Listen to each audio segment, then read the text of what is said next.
Aconteceu que ao fim de um certo tempo, Caim trouxe do fruto da terra uma oferta ao Senhor.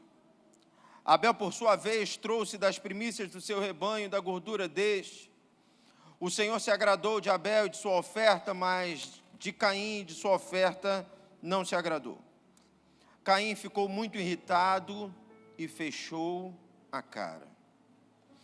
Aqui nós estamos no meio da dispensação da consciência. Adão e Eva haviam sido expulsos do paraíso. E aqui no capítulo 4, a Bíblia nos mostra, provavelmente, os seus primeiros descendentes. Quando a gente vira a página, chega no capítulo 5, a Bíblia nos mostra que Adão teve outros filhos. Mas pelo destaque que a palavra de Deus dá, nós temos o entendimento de que Caim e Abel foram os primeiros filhos de Adão e Eva, depois que eles foram expulsos do jardim. Eu quero que você entenda que no Antigo Testamento, as ofertas eram aceitas com a manifestação do fogo de Deus. As ofertas eram entregues e o fogo consumia o sacrifício. O fogo descia sobre o altar. Tenta se colocar na posição de Adão, tenta se colocar na posição de Eva, se é que eles estavam ali no momento em que as ofertas foram entregues, mas sobretudo tenta se colocar na posição de Caim, porque Caim vai e entrega a sua oferta ao Senhor, ele apresenta diante de Deus o seu louvor, a sua adoração, e nada acontece. Sabe, queridos, é como se a gente cantasse aqui e ninguém sentisse nada. É como se começássemos a cantar aqui e ninguém se sentisse motivado a levantar suas mãos, e ninguém se sentisse motivado a ficar de pé, e ninguém chorasse. É como se cantássemos, fizéssemos um esforço e não sentíssemos nada, nem um arrepio, nada. Foi o que aconteceu. Caim entregou o seu louvor e nada aconteceu. Não teve manifestação do sobrenatural, não teve manifestação de milagre, não teve fogo vindo do céu. Mais uma vez, eu quero destacar, segundo aquilo que, porque aqui nesse texto isso não é claro, mas segundo aquilo que vemos ao longo do Antigo Testamento, sempre que Deus aceitava uma oferta no altar, ele derramava o fogo do céu. Depois de Caim, que era o irmão mais velho, vem Abel. Abel então entrega a sua oferta ao Senhor. E diz a Bíblia que Deus se agrada de Abel e de sua oferta. Vale a pena esse destaque. Porque tem gente que está muito preocupado em agradar a Deus com a sua oferta, quando na verdade precisa agradar a Deus com a sua vida. Porque antes de Deus se agradar da sua oferta, Ele quer se agradar de você. Pode ver que Deus se agrada de Abel e da sua oferta, e depois não se agrada de Caim e da sua oferta. Porque a primeira coisa que Deus vai avaliar ao longo desse ano é o nosso coração. Porque depois, aquilo que é fruto do nosso coração vai ser aceito ou não. Mas imagine, chega a vez de Abel, Abel apresenta a sua adoração, Deus se agrada de Abel, de sua oferta, e segundo o Antigo Testamento, provavelmente o fogo desceu do céu. Porque Deus se agradou da oferta de Abel, provavelmente veio a manifestação do sobrenatural, veio a manifestação do milagre.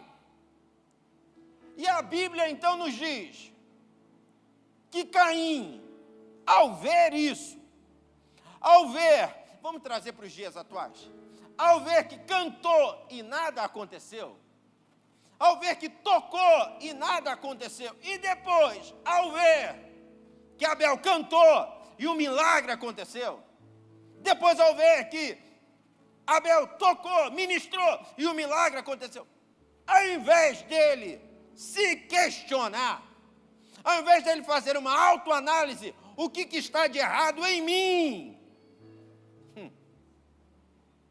Diz a Bíblia que ele gera inveja pelo seu irmão.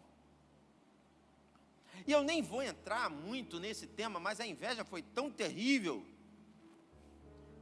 que aqui no capítulo 4 nós vemos o registro do primeiro assassinato.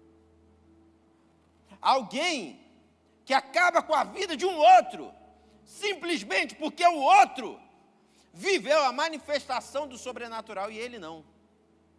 Porque o outro atingiu o coração de Deus e ele não.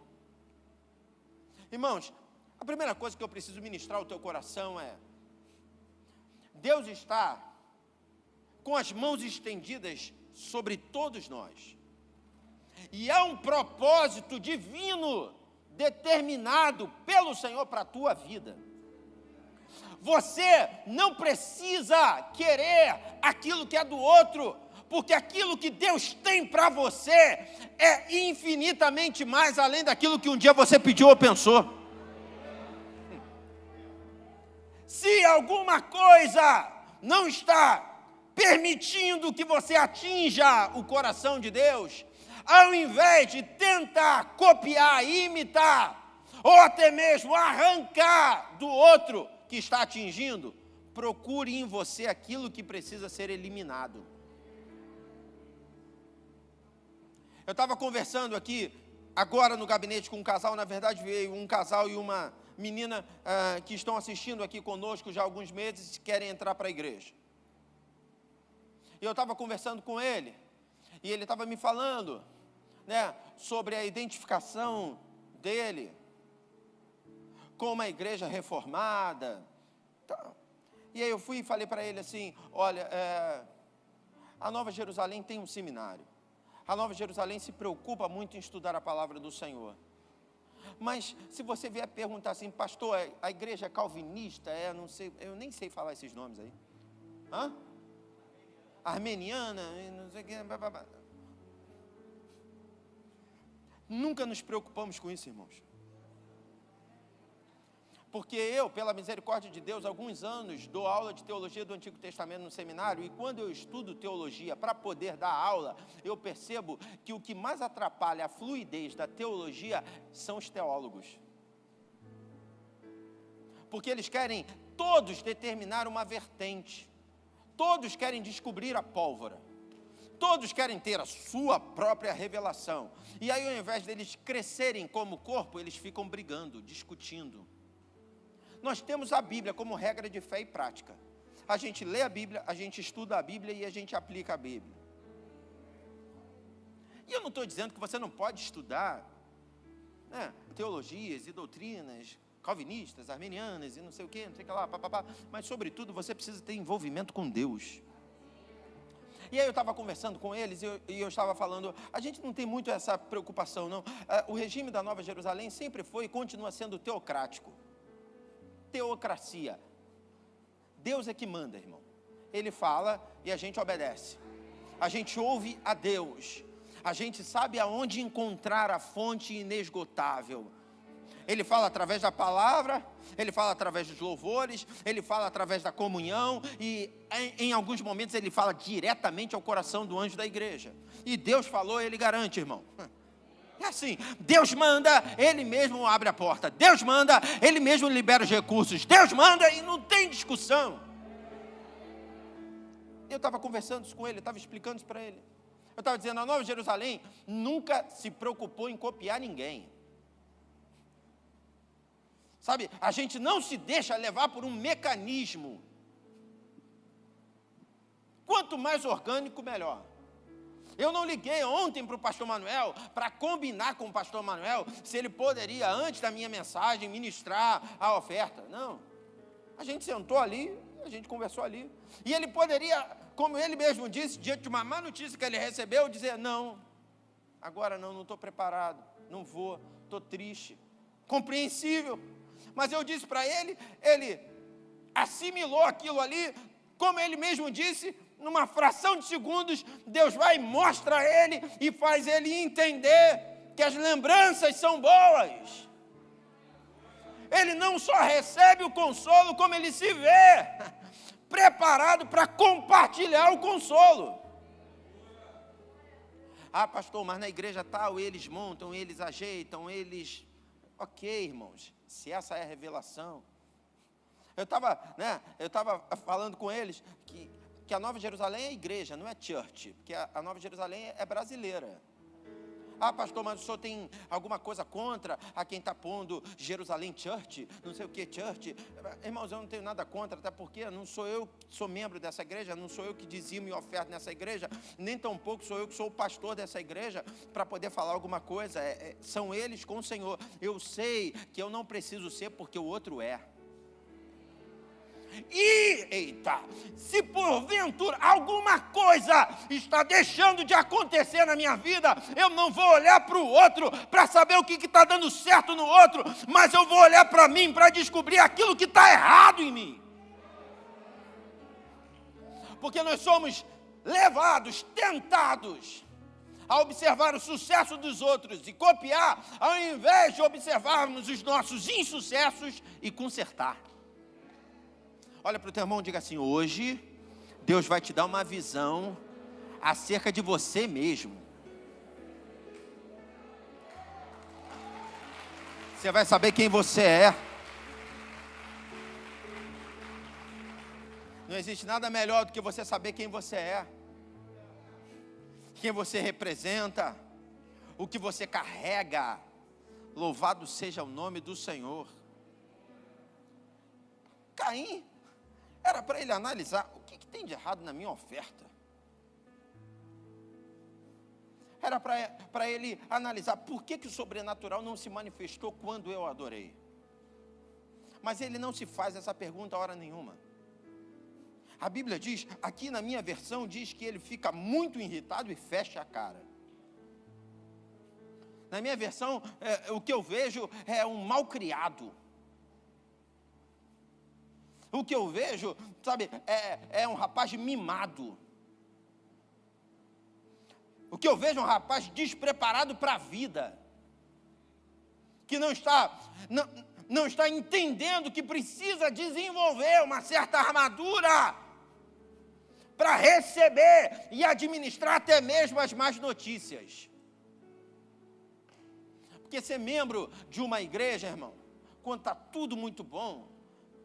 Agora, ser membro da igreja quando está ruim, aí a culpa é do pastor. O negócio aperta, a culpa é do irmãozinho. Como o diabo usa pessoas para acusar. Mas hoje há uma unção de quebrantamento. Sabe o que é quebrantamento? Quebrantamento é reconhecimento do poderio de Deus diante da nossa pequenez.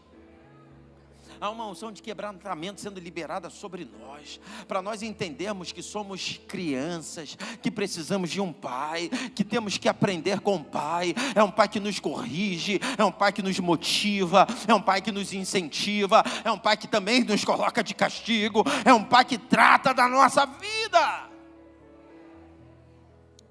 E há quem diga, né, teologicamente falando, que o sacrifício de Caim não foi aceito porque não teve derramamento de sangue. Pastor, mas está errado? Não, pode até ser que tenha alguma coisa.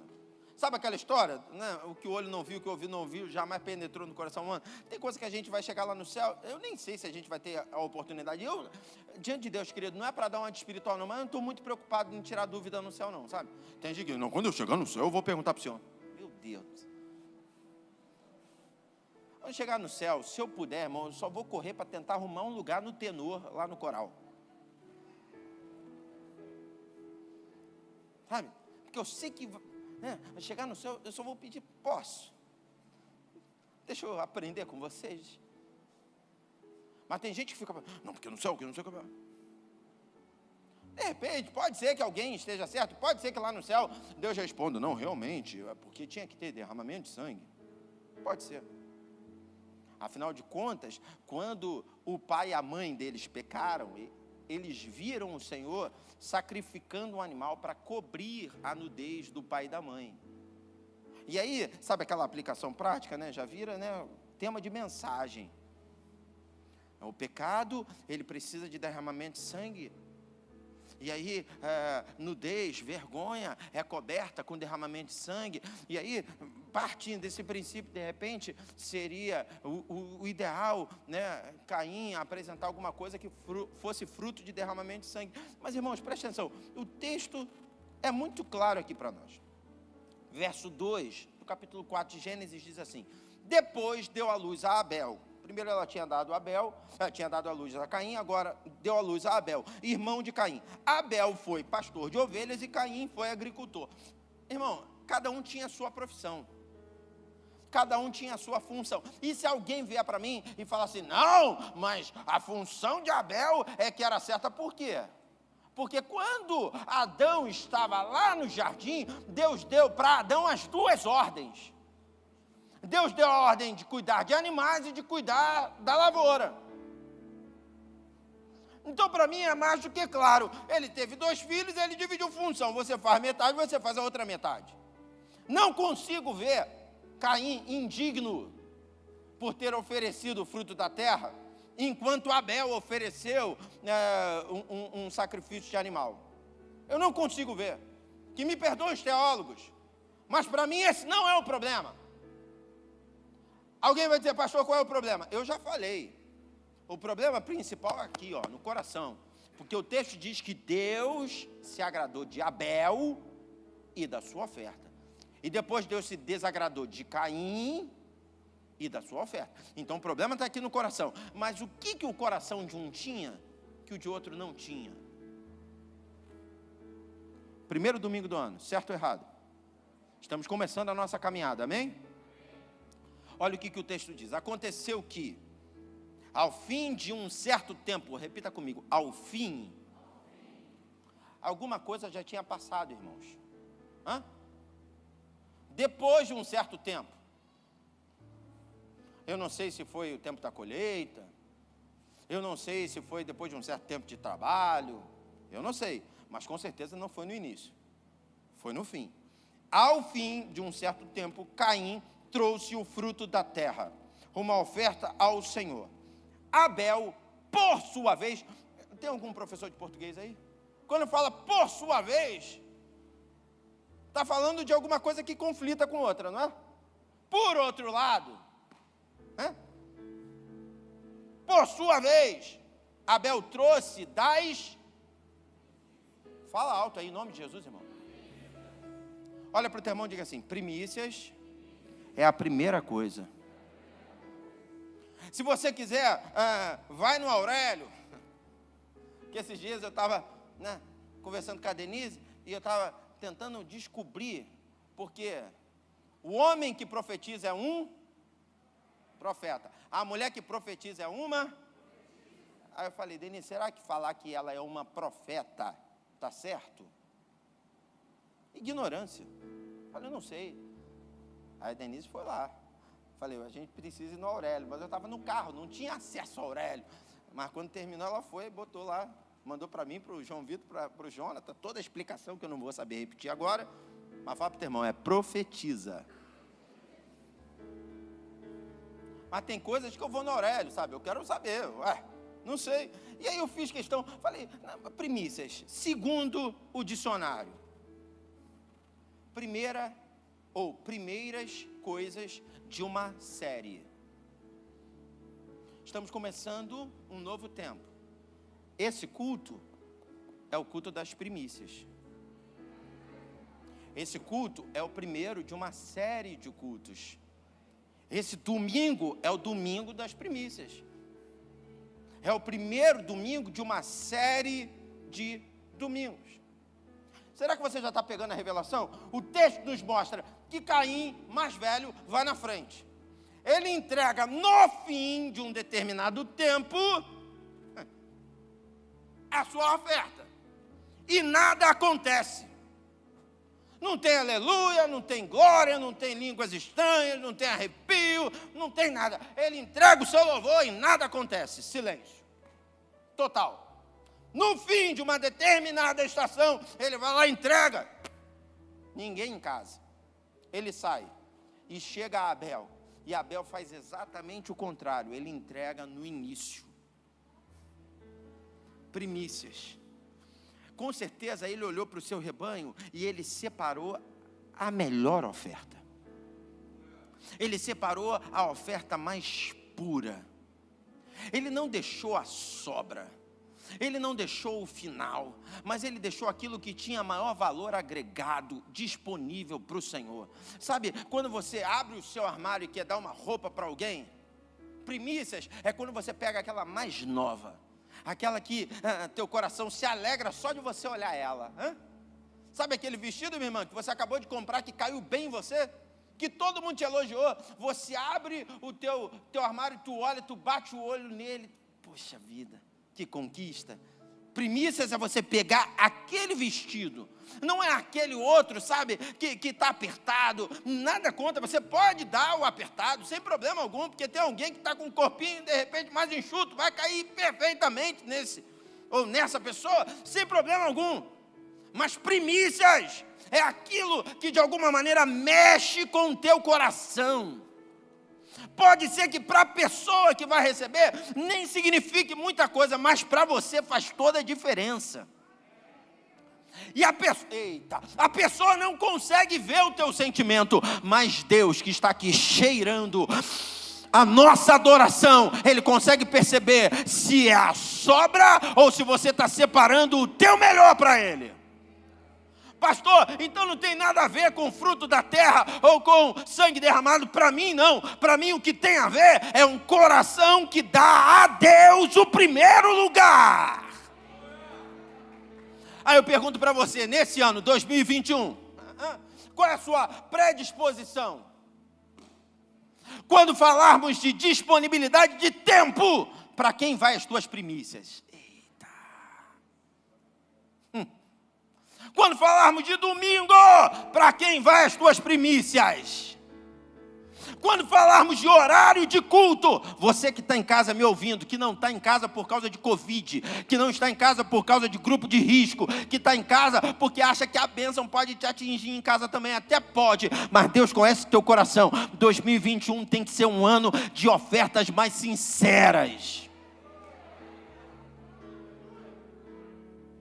Porque agora, irmãos, parece que as desculpas, elas estão quase que palpáveis. Sabe, as desculpas que a gente ficava arquitetando para dar, não precisa, elas já estão vindo prontas. Não foi no primeiro culto porque estava chovendo. Não foi no primeiro culto porque eu sou do grupo de risco. Não é grupo de risco nenhum. Eu sei que tem gente que é, irmão. E a gente não está sendo inconsequente aqui. Está aqui o pastor Aldemar e a Rosileia vieram conversar comigo no domingo passado, ou domingo retrasado, falando sobre o culto da virada, e eles têm a mãezinha da Rosileia já, senhora de idade, e Deus livrou ela, porque todo mundo pegou o Covid, mas ela não pegou até agora, graças a Deus, está lá guardada, blindada. E aí como é que o pastor Aldemar vem com a Rosileia, com o André, e deixa ela sozinha no dia do ano novo? E ele veio com o coração, você percebe, irmãos? Não estou falando aqui para encher a bola e tal, porque eu estou na frente do pastor, não. Mas você percebe que o coração deles era estar aqui. Se eles pudessem, eles tinham criado uma bolha e tinham trazido ela dentro de uma bolha, coitada. Mas não pode. E aí ele veio conversar comigo, e eu vou além. Do jeito que ele falou comigo, se eu aperto o parafuso e digo assim, não, pastor, eu quero o senhor aqui. Ele a vira aqui, com o coração apertado, porque está deixando a sua. Nós não somos inconsequentes. Ele sabe, eu falei, não, o senhor vai ficar lá. A bênção vai alcançar o senhor lá. Agora é impressionante, sabe? Irmãos, eu não pensei em nada disso, mas o Espírito Santo, ele traz exemplos no meio da ministração. É impressionante, porque quando acabou o culto da virada, eu fui ver tanto no Instagram, meu pessoal, como no Instagram da igreja, pessoas que tiraram foto, marcaram a gente, aquela coisa toda. Eu estou vendo foto. E aí, de repente, no meio das fotos, acho que apareceu uma do André. Aí está a foto com a mesa toda posta. Mas quando a gente fala de mesa, a gente não está falando de panetone, de chester, não. A gente está falando dos elementos da ceia, os cálices, lá a TV de fundo, e aí a inscrição lá, dizendo, última ceia do ano, nós ligados com o Senhor. Sabe por quê? Porque quando de verdade o adorador é impedido de estar no tabernáculo, mesmo separado geograficamente, ele continua ligado em espírito. Agora, de repente eu estou falando aqui para pessoas que só vão ver amanhã, sabe por quê? Porque agora não estão ligados. Vão ver daqui a uma semana, porque agora estão distraídos. E aí na hora que levanta a voz para clamar, parece que não tem ninguém em casa. Levanta a voz para clamar e parece que o céu é de bronze. Não cai fogo do céu sobre o holocausto.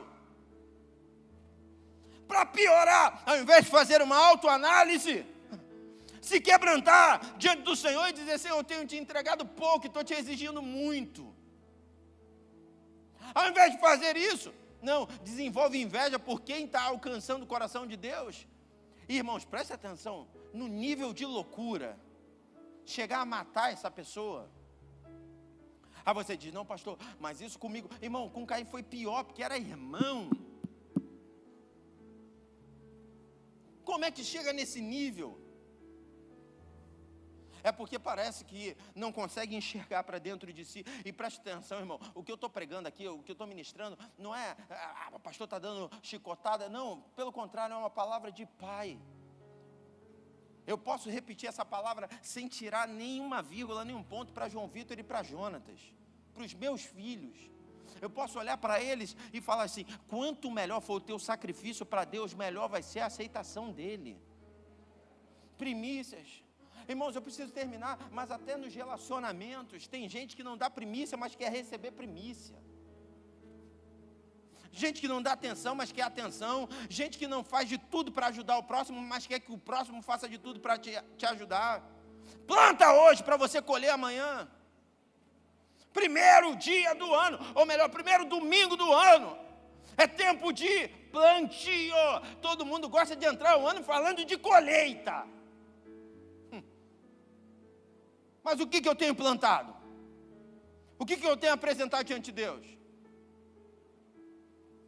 Se a gente ficar vivendo uma vida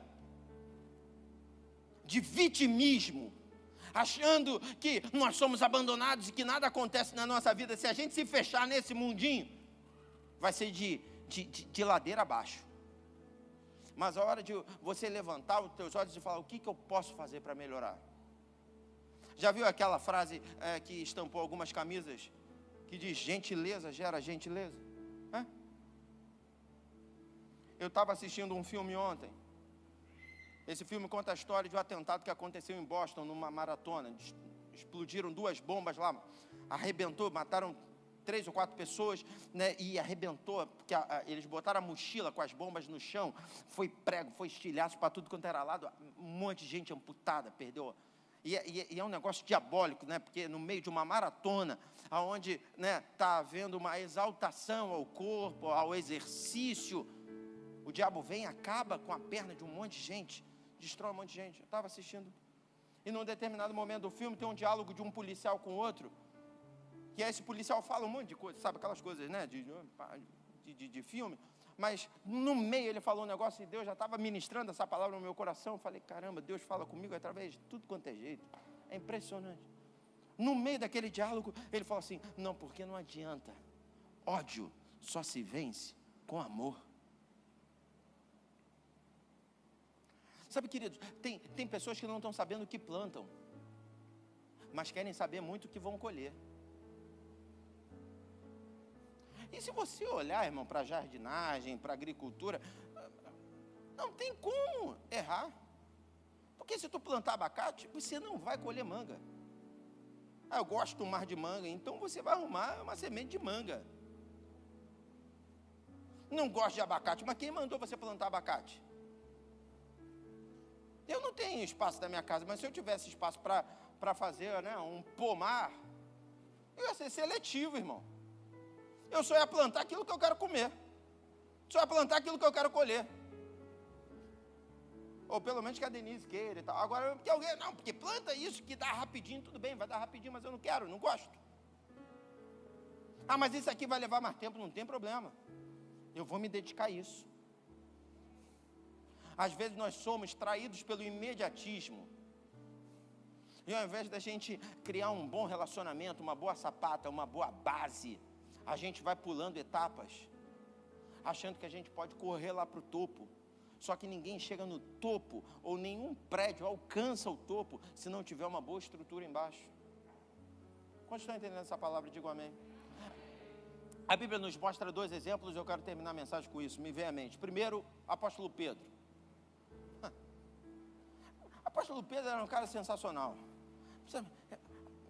Intempestuoso e tal, que não sei o quê, mas Jesus chega na beira do mar e tal, e uma multidão cerca ele, e a palavra de Deus diz que Pedro está saindo do mar, e ele já está lavando as redes, porque eles tinham tentado pescar a noite toda, e não tinham conseguido pescar nada. Se coloca nessa situação, Você não é crente, de repente o pastor chega lá na tua casa, com umas 40 pessoas, e olha que eu estou diminuindo bem a multidão, hein? Eu chego lá com umas 40 pessoas na tua casa, você acabou de chegar em casa, você está escovando o dente, você trabalhou a noite toda, e só má notícia. Aí eu chego na tua casa, bato na porta, você abre, pois não? Não, eu vim aqui fazer um culto. Aí você diz, não, o senhor não está entendendo, eu pesquei a noite toda, trabalhei a noite toda, e um dia cheio, não quero ser deselegante com o senhor não, mas vai para a igreja, pastor, faz culto. Não, eu queria que você me emprestasse tua casa, para fazer um culto agora. Aí você ainda diz, não, mas eu quero dormir. Não, você dorme depois. Agora você me empresta a tua casa. Sério mesmo, não precisa me responder, eu não quero te constranger, mas tu ia dar. Sério. Você ia ter essa coragem? Pedro fez. Jesus falou, eu quero o teu barco. Não, mas eu quero ir embora. Não, eu quero o teu barco. Me empresta o barco. Não, o senhor vai fazer o quê? O senhor vai pescar? Não, só quero que você afaste ele, que eu vou fazer ele de púlpito. Eu vou ficar em cima dele, a multidão vai ficar toda nas margens e eu vou pregar de lá para eles. Não, senhor, escolhe outro barco aí, pelo amor de Deus. E olha, irmão, nós não estamos falando de um crente, sabe, experiente. Não, nós estamos falando de um trabalhador que está saindo de dentro da água depois de uma madrugada inteira frustrada. Tudo bem, senhor. Eu já preguei sobre isso, irmão. Eu fico imaginando Pedro de braço cruzado esperando. Jesus pregando. De repente ele até, poxa, até que a palavra é boa, né? Mas no fundo, estou cansado. Mas porque alguém separou uma primícia. Quando terminou, Jesus diz assim, obrigado, Pedro, pelo barco. Aqui, entra nele e volta para o mar. Não, senhor, o senhor não está entendendo. Eu tentei pescar a noite toda. Eu vi que o senhor tem uma palavra boa. Sou homem de Deus, mas não, volta. Você vai pescar agora. Como assim? Vai debaixo da minha palavra.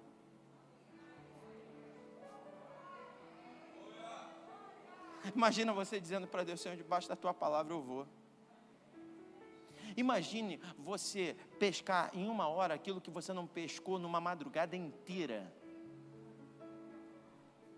Imagine você desesperado com tamanha prosperidade. Desceu. Quem gostaria disso, hein? Vou te falar, eu não gosto de desespero não, mas se tiver que ficar desesperado por muita prosperidade, eis-me aqui, Senhor. Sabe aquele negócio do dinheiro entrar e eu falar, caramba, não sei onde eu boto tanto dinheiro. Mas vai ser benção, irmão. Porque aí o Rodrigo vai passar na rua, toma, Rodrigo, eu não sei, toma aí, leva. Que isso, pastor, toma, está sobrando. Guilherme, opa, pastor, toma também, vai levando. Vai transbordar, irmão, transbordar. Mas quando isso acontece? Quando eu estou cansado e libero o meu barco para alguém pregar e fico esperando. Pode falar o que for, irmão, mas estava todo mundo assustado dentro do barco, numa outra situação, e aí vem um homem andando por sobre as águas igual um fantasma. O desespero toma conta de todo mundo. Se acalmem, sou eu. Pedro disse, se é o Senhor mesmo, deixa eu andar até o Senhor. Irmão, ele podia falar outras coisas, ele podia dizer, se é o Senhor mesmo, para essa tempestade, ia ser muito mais esperto. Se é o Senhor mesmo, entra aqui no barco e acalma tudo, Senhor. Não, mas se é o Senhor mesmo, me faz experimentar um pouquinho do que o Senhor está fazendo aí. Sabe o que é? Aí já fala de compromisso, sabe, irmão? Aí já fala de parceria. Você não fica só sentado no banco, igual filhotinho de passarinho com o bico aberto, fazendo barulho, esperando a mamãe colocar comida, não. Você diz assim, deixa eu andar também junto com o Senhor.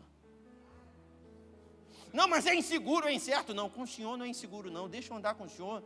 Se é o Senhor mesmo, me faz experimentar dessa glória, me faz experimentar desse compromisso, me faz experimentar dessa virtude. Oh meu Deus, se você quer viver milagres, irmão, você precisa estar disposto, disponível, é primícia de tempo. Mas tem gente que é tão arrogante, e eu termino a mensagem com isso, é tão autossuficiente, que se parece com Tomé. Aí alguém vai dizer assim, não, pastor, mas Tomé não era autossuficiente, Tomé era incrédulo, Tomé era autossuficiente. Para mim, muito mais do que incrédulo era a autossuficiência de Tomé. Tem uma passagem, a Bíblia fala, eu acho que João 11, Jesus está indo para a casa de Lázaro, aquela história toda, Lázaro estava doente, não sei o quê. E não, mas vão tentar te prender lá, porque o negócio está feio, já tentaram uma vez, vai ser difícil. Os discípulos tudo, né, mandando Jesus recuar, não vamos não. Tomé diz assim, vamos embora e vamos morrer com ele. Cara corajoso, né? Vamos morrer com ele. Por enquanto está tudo certo. Mas diz a palavra do Senhor que as mulheres vão no sepulcro, veem que a pedra está removida, elas correm dizendo, Jesus ressuscitou, fica aquele alvoroço todo, que não sei o quê. Aí tem uma outra coisa, né, que exalta Pedro, que ele sai correndo e vai com João lá, porque Jesus sabe com quem ele pode contar, para poder ver. Os outros não, nem saíram, ficaram em casa. Mas a palavra de Deus diz que quando chega o entardecer, de noite, eles estão reunidos dentro de casa, com medo. Pedro e João já tinham visto que Jesus tinha ressuscitado, mas até que Jesus se manifestasse a eles, eles estavam ali com medo, porque quem faz é o Senhor, não são eles. Você entende? Eita, guarda isso no teu coração, coragem demais pode gerar arrogância. A arrogância pode gerar autossuficiência. Pedro e João e as Marias, mesmo tendo a experiência da ressurreição, de terem visto o sepulcro vazio, ainda assim estavam dentro da casa, fechadas, com medo. E diz a Bíblia que de repente Jesus passa, as portas estavam trancadas, ele passa pela parede e diz, paz seja convosco. Imagina esse culto, irmão. Sei lá, o Bolsonaro, Eduardo Paes, eu não sei o nome do governador atual do Rio. Alguém vai... Cláudio. Ele dá uma ordem, lockdown, todo mundo fechado. Pá, os casos foram lá em cima de coronavírus, está todo mundo fechado dentro de casa, morrendo de medo. De repente, com tudo fechado, Jesus entra, aparece, ressuscitado em glória. Ah, meu Deus, você consegue tentar pelo menos ter uma visão disso? Lá na sala da tua casa, você consegue visualizar a sala da tua casa? Você está no sofá cheio de medo, uma insegurança, de repente aparece o próprio Cristo ressurreto na tua frente e diz assim, paz seja convosco. Meu irmão, se isso não é culto de avivamento, eu não sei o que é, irmão. Porque é o próprio Cristo. E aí diz a Bíblia que ele sopra sobre eles o Espírito Santo. Depois em casa tu vai ver. Irmão, presta atenção, quem falta um culto desse? Falta um culto de verdade. É um culto da ministração e da manifestação direta do Espírito Santo. E aí? E aí que ele vai na igreja no outro dia. Faltou hoje de manhã. Aí vai na igreja outro dia. Aí chega no outro dia. E aí, tudo bem? Tudo bem? Rapaz, Jesus esteve aqui. Jesus, ele esteve aqui. E ele soprou sobre nós o Espírito Santo. E Tomé diz, eu só acredito se eu tocar. Sabe por quê? Porque eu sou tão autossuficiente que na hora do culto, irmão, estava todo mundo com medo. Por que ele não teve medo? Até Pedro e João, que tinham visto a pedra removida, estavam com medo. Por que ele não teve medo? Porque tem crente que não tem medo. E presta atenção, não estou pregando que você tem que ter medo, mas eu estou pregando que você tem que ser dependente de Deus. Se Deus for... Olha só, termino agora a mensagem com isso, irmão. Moisés, Jesus, Deus, sabe, estava irado com o povo, porque Moisés sobe o monte, eles levantam o bezerro de ouro, que não sei o que Deus diz, eu não vou mais, Moisés. Não vou mais. Pode avisar esse povo que eu não vou mais. Mas olha o não vou mais de Deus. Ele diz assim, eu vou mandar um anjo. Eu vou mandar um anjo. E é o seguinte, o anjo vai derrotar os inimigos, o anjo vai fazer vocês chegarem na terra prometida, vocês vão para a mesma terra que mana leite e mel, vocês vão do mesmo jeitinho, só que eu não vou. Eu estou mandando um anjo. E dentro de uma busca pelo milagre nos dias atuais, de repente muita gente ia dizer amém. Glória a Deus, o Senhor sabe de tudo. Tem milagre, vai manar leite, mel, tudo, mesma coisa, aquela mesma história. Deus de Abraão, Isaac e Jacó, tá uma promessa, isso tudo vai ter lá. Então beleza, o Senhor não vai não? Ah tá, então Deus abençoe. Eu mandando, né? Deus abençoe para Deus. E tchau, e eu vou embora. Porque um anjo está comigo. Até porque tem igreja, irmãos, neopentecostais, que se você fala assim, Deus está aqui. Agora tu fala, esse lugar está cheio de anjos. Porque parece que o anjo tem mais poder do que o próprio Deus. Mas Moisés olha e diz assim: se a tua presença não for comigo, não me deixa ir, Senhor. Porque eu não preciso de anjo, eu preciso do Deus que dá ordem aos anjos a meu respeito. Eu não preciso de milagres, eu preciso do Deus que opera milagres. Eu quero a tua presença, a tua presença. Você jamais vai resolver com as tuas próprias mãos, irmãos. Tem gente que chega com muito dinheiro para ofertar, achando que vai impressionar ao Senhor. Ele é dono do ouro e da prata. É tempo de dar para Deus o seu coração. Que 2021 seja um ano de disponibilidade de tempo. Que 2021 seja um ano de envolvimento com a obra do Senhor. Que seja um ano de leitura bíblica, de dobrar de joelhos. Que seja um ano de estarmos na casa do Senhor, como Davi diversas vezes escreveu sobre o seu prazer em estar na casa do Senhor. Como ele dizia: alegrei-me quando me disseram vamos à casa do Senhor. Quando ele disse: certamente que a bondade e a misericórdia do Senhor me seguirão todos os dias da minha vida, e habitarei na casa do Senhor para sempre. É tempo de buscarmos ao Senhor, buscar a Deus enquanto se pode achar, e invocar enquanto Ele está perto. Buscar-me-eis e me achareis quando me buscardes de todo o vosso coração.